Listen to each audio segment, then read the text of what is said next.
Hello, my name is Jason Kline, and I'm a debate coach at Myers Park High School in Charlotte, North Carolina. I'm here to introduce you to the NFL's newest debate event, Public Forum Debate. Named in honor of Ted Turner, Public Forum Debate has become increasingly popular, especially with new debate programs. Public Forum Debate pits teams of two students against each other in a debate that revolves around an issue such as global warming, gun control, or healthcare. Society far outweigh the benefits. Firstly, because handguns are most frequently seen in crimes and suicides. The key rule of public forum debate is that the arguments made in the round should be enjoyable and persuasive to a common audience, not necessarily a professional debate judge. In turn, public forum debate rules expressly forbid the use of jargon, plans, counterplans, and critiques. Instead, public forum debaters must be focused on being persuasive speakers. At the beginning of a public forum debate round, a coin will be tossed, and one team will be asked to call heads or tails. The winner of the coin toss will then select either to take the pro or the con side of the debate, or to speak first or second. The other team will select the choice not made by the winning team. Each team will open with a 4-minute constructive speech. In the constructive speech, the team should demonstrate why their position on the issue is correct. In doing this, they will provide arguments in support of their position. Following these initial speeches, students will take part in a 3-minute crossfire. In the crossfire, students will ask questions to each other in order to better expand their own arguments or refute their opponent's arguments. Correct. And do you know the survey size or the methodology of his study? The remaining two competitors will then present their own 4-minute speeches. These second speeches are usually spent defending or advancing their team's constructive speech or attacking their opponent's constructive. These students will then crossfire themselves. The remaining speeches in the round are summary and final focus speeches, where the round's main arguments will be clarified, attacked, and defended, all in hopes of providing the judge with reasons to vote for both sides. Before the final speeches, all 4 participants will engage in a grand crossfire. Public forum debate, there are several characteristics that good debaters should develop. First, organization is extremely important. Providing a judge with a preview of your speech will help them take notes and follow your logic. A judge who can follow what you're saying is more likely to vote for your side of the debate. Second, competitors need to develop a strong bond with their partner. Good teamwork helps provide for a smoother debate, and partners should work well together, complementing each other's talents. Evidence plays a tremendous role in the success of public forum debaters, and proper citations are very necessary. Both teams should provide an extensive quantity of evidence to back up their claims. At the same time, both teams must be excellent listeners in order to be able to respond to their opponent's case. Because of public forum's emphasis on solid style and delivery, students must be calm and collected, especially when challenged by opponents. Note that the crossfire is not a grilling, but instead a back and forth question and answer period. Students who convey knowledge and are able to control the attitude of the round are more likely to impress judges. Finally, students need to be able to analyze and reduce information in order to clarify the round. One of the true benefits of the debate is that it helps students develop critical thinking skills. These skills come in extremely handy during the summary and final focus speeches. Winning teams are the ones who can show why their arguments are more important or more relevant than their opponents. As you begin developing a public forum debate program, be sure to consult nflonline.org. Here you will find a full manual on the event, including analysis about strategy and evidence usage. Also, consider purchasing the how-to manual of public forum debate written by yours truly and available through nflonline.org. Public forum debate is a great debate event because it requires students to engage in quality debate while also focusing on the speech delivery skills emphasized in events like original oratory and extemporaneous speaking. Although public forum debate is a relatively new event, you will find that students are drawn to it, making it increasingly popular nationwide. Thank you, and good luck in your next debate. Do you agree with me that right now there's no incentive, even if we passed a ban, for criminals to turn in handguns? Well, the resolution is asking us the word should, and so Right. should denotes that we look at the merits such as the pros and cons, not whether we can actually implement it. But secondly, we argue that implementation, in our case, would be done through two ways. My partner and I stand strongly in support of the resolution. Resolved that private ownership of handguns should be banned in the United States. We firmly believe that the costs to society far outweigh the benefits. Firstly, because handguns are most frequently seen in crimes and suicides. According to a study from the Office of Justice Programs and the U.S. Department of Justice in 2003, from 1993 to 2001, an average of 737,360 violent crimes were committed with handguns in the United States each year, making handguns 7 times more likely to be used to commit violent crimes than any other firearm. According to the Violence Policy Center, from 1990 to 1997, of the 160,000 homicides committed in the United States, more than half involved a handgun. This block of 89,000 handgun homicides is larger than that of all other weapons used in homicides combined. In addition, suicides with handguns are far more likely than any other firearm. The Violence Policy Center found in 1990 to 1997 that there were 147,000 suicides committed with a firearm. An estimated 90,000 of these suicides were accomplished with a handgun, a tribute to the operational simplicity and high lethality that make it the ideal weapon. Matthew Miller, in a 2004 study, found that after controlling rates for attempted suicide, states with more guns had higher rates of suicide. Cases of fatality range from over 90% for firearms to under 5% for drug overdoses, cutting, and piercing.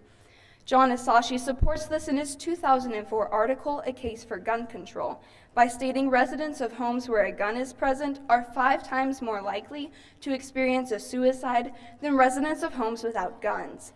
The ease and accessibility of handguns contribute to the problem and can be eliminated with a ban on their ownership. But secondly, handguns are not effective in self-defense. According to the Violence Policy Center in 2002, from 1996 to 2000, Texas concealed handgun license holders were arrested for weapon-related offenses at a rate 81% higher than that of the general population. These weapon-related offenses include 279 assaults, 671 unlawfully carrying a weapon, and 172 deadly conduct and discharge of the handgun. These statistics reveal that the average law-abiding citizen has a high chance of, and often does, incorrectly use these handguns in what is claimed as self-defense. The Department of Justice found in 2005, the last year for which complete data is available, that there were only 143 incidents in which civilians used a firearm in a justifiable homicide against a criminal. Statistics regarding self-defense have been greatly exaggerated and do not take into account the context of the situation to establish whether or not they were truly in self-defense. The United States culture is so steeped in gun rights and use that any attempts to regulate the gun culture are difficult. Joanne Burbick, in her book Guns Show Nation, describes it best when she says that the United States floats in a sea of guns. Private citizens are armed to the teeth, backed by gun rights movements that make it acceptable to ordinary Americans a sanguine belief in the lethal force to protect themselves from disturbing social realities. The question remains, can we put aside the lethal arms race and the lethal politics of the gun? The resolution asks us, should we ban handguns? And the answer is clear. Please vote pro.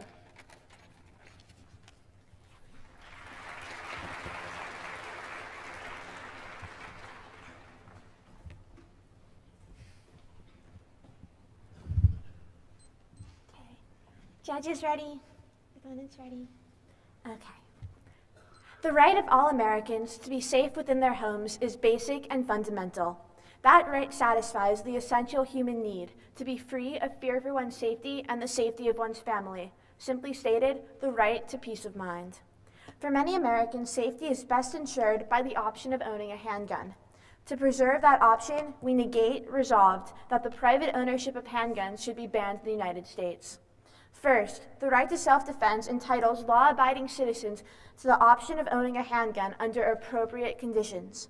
The primary nature of that right is beyond dispute.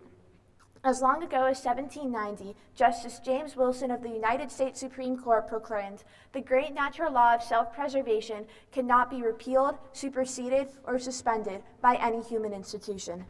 Throughout our history, Americans have protected themselves through the skilled, judicious, and appropriate use of firearms, including handguns.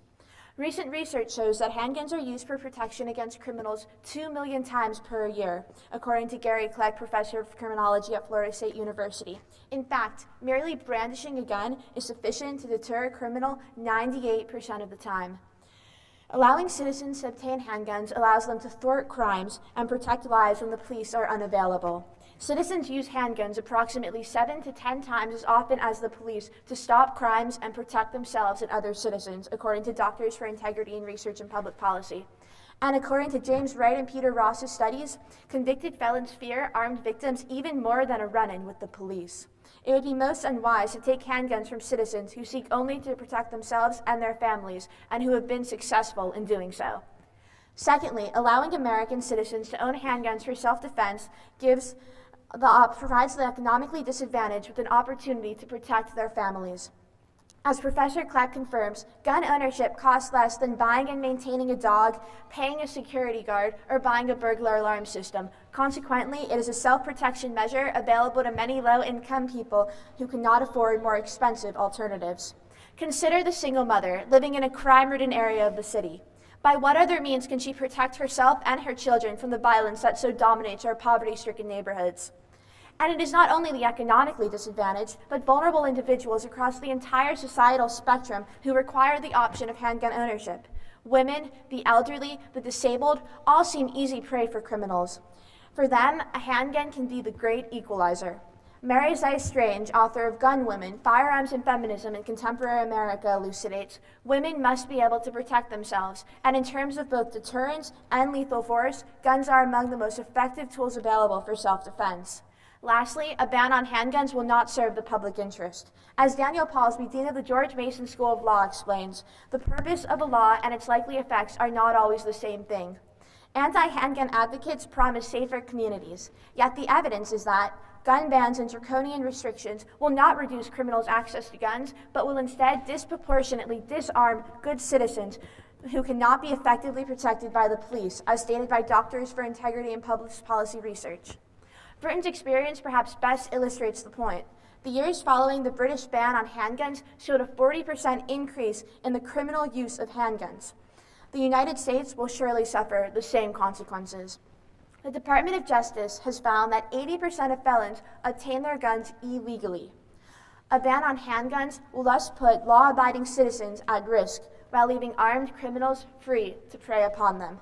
Thus, my partner and I implore you to negate today's resolution. Thank you.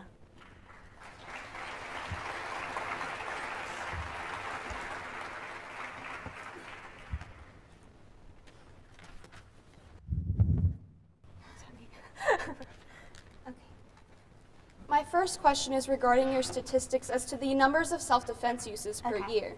You stated this was from Gary Clegg, yes. Correct? And do you know the survey size or the methodology of his study? I believe he surveyed, I've heard 5,000 and I've heard 15,000, but he surveyed a group of people and he determined that self-defense was used 2 million times per year from these results. He's also one of the most notable criminologists on the topic, and he actually won an award for the book in which he published the self-defense survey. But do you, sorry. Do you think that 5,000 to 15,000 people in a survey pool is enough to apply this data to the entire United States? I think if you do the survey right, certainly. Now, I have a question for you about suicide. You talk a lot about how the reason that we have such high suicide success rates is because of the availability of handguns. You are aware, I believe, of the almost impossible to get around gun restrictions in Japan? Yes. Okay. Are you also aware that Japan has one of the highest suicide success rates in the world? Right, and to go with that, the pro side advocates the fact that the reason Japan tried to enforce a handgun ban was because of its high suicide rates. It's Okay, not are you aware that necessarily it the cause and hasn't effect. been successful and that suicide rates are still highest in Japan? How do you explain this? Actually, this is disputable evidence. As we can see that it's always been high, we have to look to whether it has increased or decreased since the time of the ban. But I have another question for you. With regard to your 80% of guns obtained illegally, Yes. were you aware of the fact that this is divided into multiple sections of a pie chart and the fact that 33% of this comes from friends and family? Okay, if you're getting it from your friends and family and you're not supposed to be owning a gun, isn't that illegal? Right, but it happens Okay. because friends and family Okay, but are it's now still able illegal, to obtain correct? guns. But it's still illegal. But it wouldn't happen if there was a handgun ban. Okay, I have a question for you. Why would a friend and family who would give the handgun to the person who can't obtain a gun legally and thus become a felon want to turn in their handgun any more than the criminal himself? The fact is that they wouldn't be able to buy any more handguns. Okay, but do you know how many guns are in circulation currently in the United States? Yes. Okay, so how do you plan to get rid of these about 65 million, I believe? Okay, well, there are multiple ways that the pro Okay. side and a ban would be able to limit the Okay, black can you- market and buy back guns. For instance, Okay. we can buy back guns, regulate trade, and stop the production of guns and stop the production of them into circulation. Okay, but are you aware that the buyback program in places such as DC was pathetically unsuccessful? Actually, we would hold this Counted contradictory. on? Okay, right. we'll bring out some evidence on that if need be. Okay, I had another question for you. You spoke about how self-defense isn't a valid argument for why handguns are good, but the statistic that you cite is how many times handguns were used to kill in self-defense. Don't you agree that since we show you 98% of the time a shot is not fired, the Right. statistic isn't We valid in understand demonstrating this. self-defense? I understand. Okay. The statistics that we give are valuing life itself. We Okay. understand that Well- not every self-defense issue, Okay. somebody dies. Well, but what we would about like the to- life that's protected by the availability of the gun for self-defense? Thank you. Okay.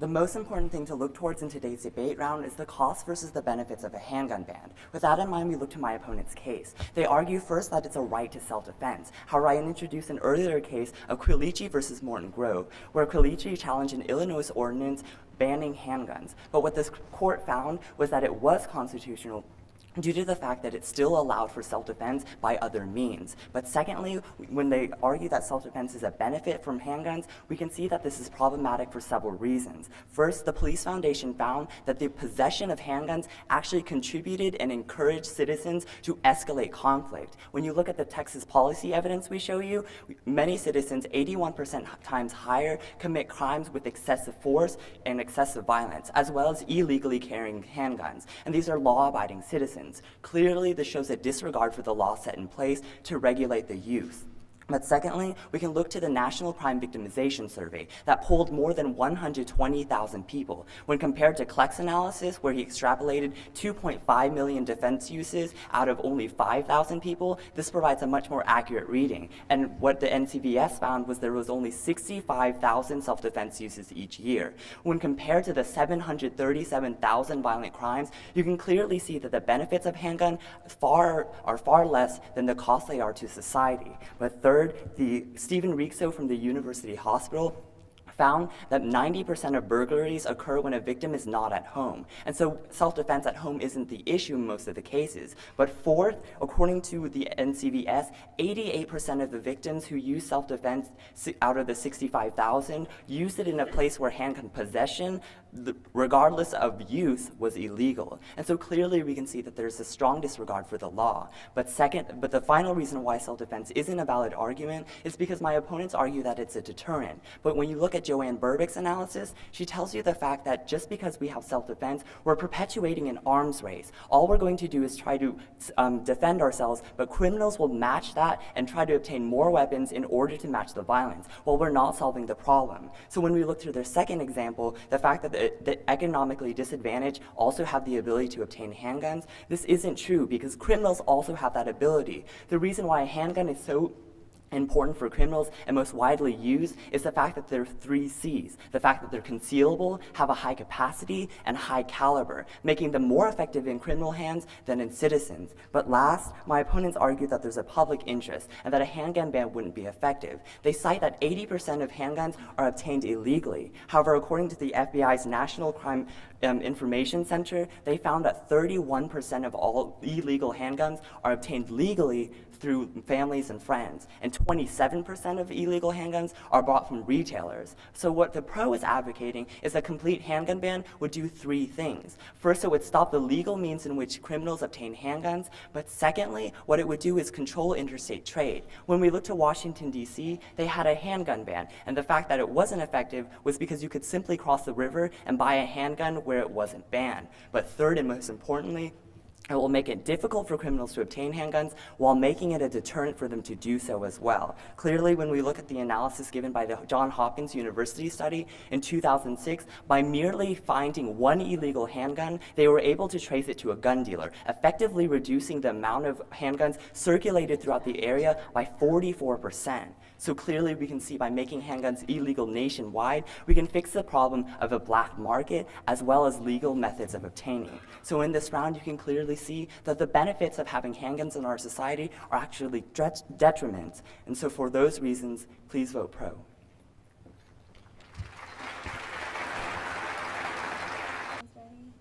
Everyone ready? Okay.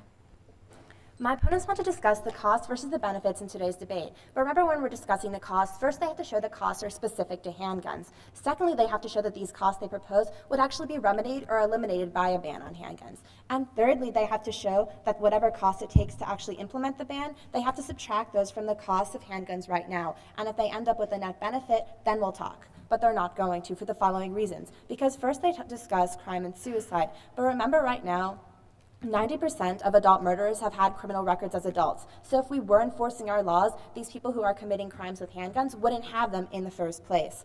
Additionally, remember that when I tell you that that handguns are advantageous for crime, that's the reason why they're being used in crime. So if we enforced our laws and criminals didn't have guns, then we'd take care of this crime. Additionally, remember when they tell you that these firearms are advantageous, that's the exact reason why they're advantageous for self-defense. Because they're concealable, because they're inexpensive, and because they're easier to handle than all other firearms. So while they just say that where they're not violating the right to self-defense, the example they give is actually relevant only to the Second Amendment. And we're not accusing them of violating the Second Amendment, we're accusing them of violating the right to self-defense because of the very reason that the most vulnerable people in our society, for them, handguns are the only option. And this has gone unaddressed in today's debate, and it's one of the reasons why you're going to vote nay.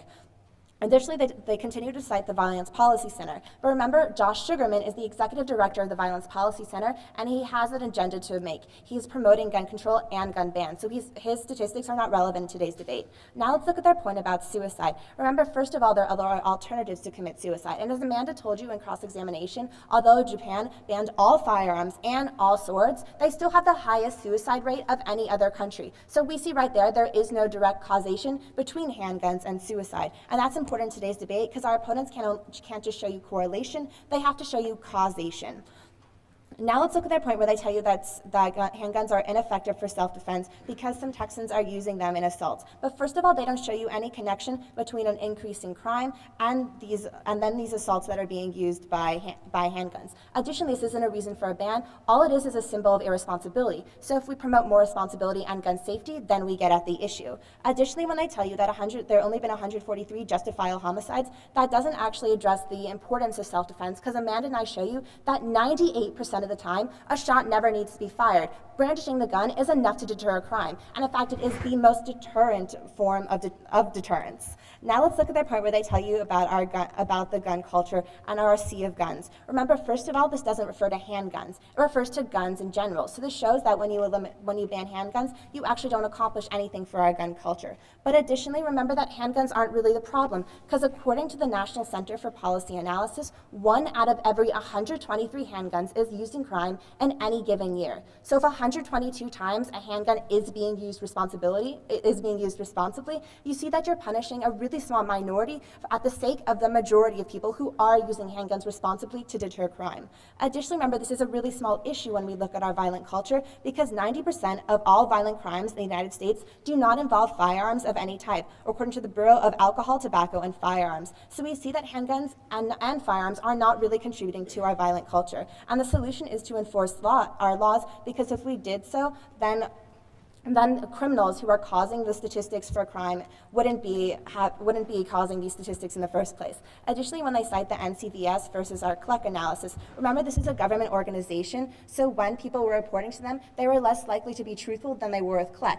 Additionally, remember 15 studies that have been conducted in terms of self-defense have supported CLEC's analysis, and all have been enormously higher than the NCVS analysis. And additionally, remember that our opponents haven't shown you what they're going to do about the 65 million guns that are already out there. So you have to negate. Thank you.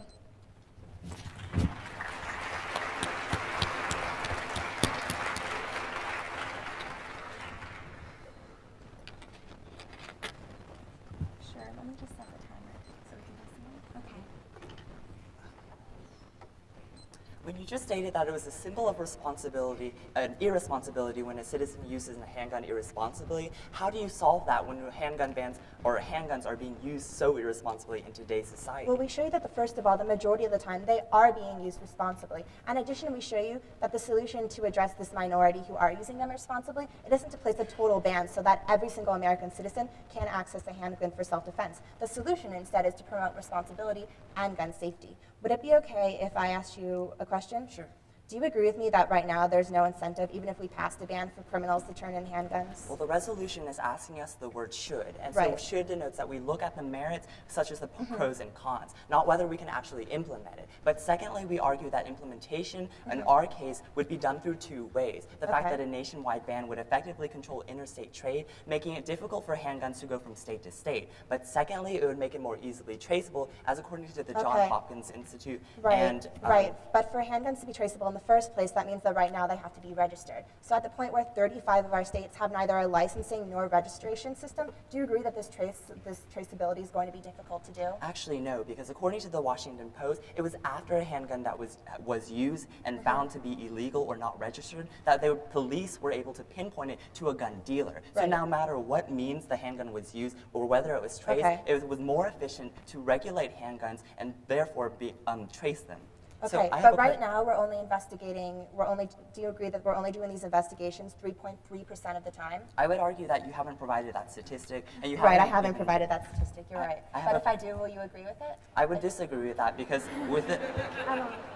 Okay, I have it right here. It's according to the General Accounting Office of 2000. Sure. Well, anyways, regardless So of whether. why would we all of a sudden start doing it 100% of the time on the ban, when we pass the ban? And additionally, wouldn't it be better to just start doing the investigations 100% of the time instead of punishing all the people who are using handguns responsibly? Well, first, the problem lies within handguns themselves. Regardless of Okay. what we're doing right now, the resolution still asks us the word should. But secondly, we but- argue that a handgun ban would be far more effective than any regulation because each state has separate regulation that doesn't go under national law. So therefore, a nationwide ban would effectively But isn't that just a regulate. reason for a I have a nationwide law, question is not for a you. nationwide ban? I Okay. have a question for you. Okay.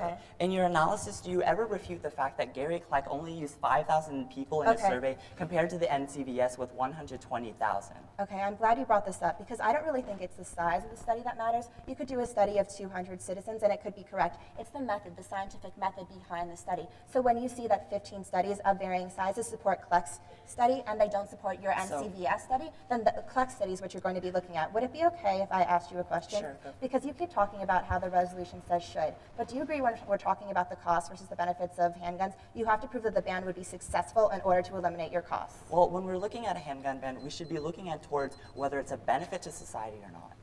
Okay, thank you.